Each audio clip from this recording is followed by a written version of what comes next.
So what are we going to do about it? Well, we can't just legislate our way out of this crisis, though there are things the government can do. My first plan is we drop porta cabins into every school grounds with drama, dance studios, pottery kilns, music suites with huge storage for costumes, world music instruments, practice rooms, performance areas and stages. Yes. We should work with the schools and unions and listen to the specialist teachers, that is. Immediately restore music training to PGC and BEd courses, meaningful. Immediately set up high quality arts CPD and catch up music tuition for all those poor primary school teachers who got disempowered. We should make arts compulsory at least once a week until year 9. All arts, that is. Make it compulsory to have one art in their world until they leave school. Get rid of Ofsted, EBAC, SATs, renationalise all schools. That would be couple of years' work, do you reckon? As campaigners, this is what we have to do. This is why I wanted to come here. Stop apologising for our arts. When people argue that the arts help you kids learn other subjects, then they are tacitly expecting the other subjects have more value. Take the arts off their pedestals. They're just there for all of us and for every day. Get orchestras, rock bands, folk bands, dance troupes, art displays, theatre and education regularly into schools, where they can do what they do best. Play music, do some dances, act a bit. And understand in music that teaching music is not synonymous with teaching an instrument, which is what, oh yeah, it's a great idea to be able to do this. But teaching music is so much more than that, and I think teaching all the other arts are as well. It's about really getting immersed in it and feeling it. And I didn't do either music, art or drama at school. And I learned more about art teaching by watching that Sky programme, you know, Landscape Artists of the Year, and there was beautiful 3 people going around saying, oh, look the way they make marks.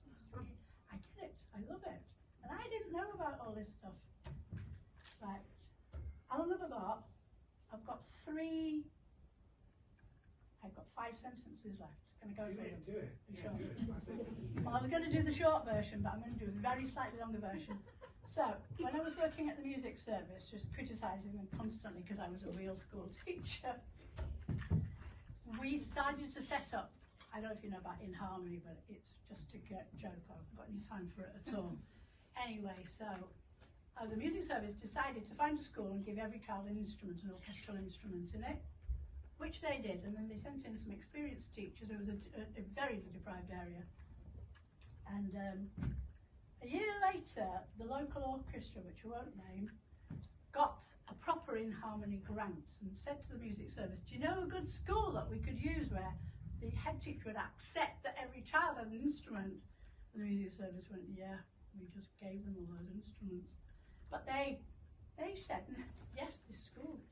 So they took all their instruments out of that service, and then the orchestra bought a load of instruments and gave it to all the kids in the same school. And then, I don't know how long later it was, they phoned up the music service and said, could you give us some tips, please, on teaching and behaviour management? I do have another good story, but I won't. Do. I didn't write it. It's on the one before. You have to put up with it. If you buy me a drink later, I might remember it.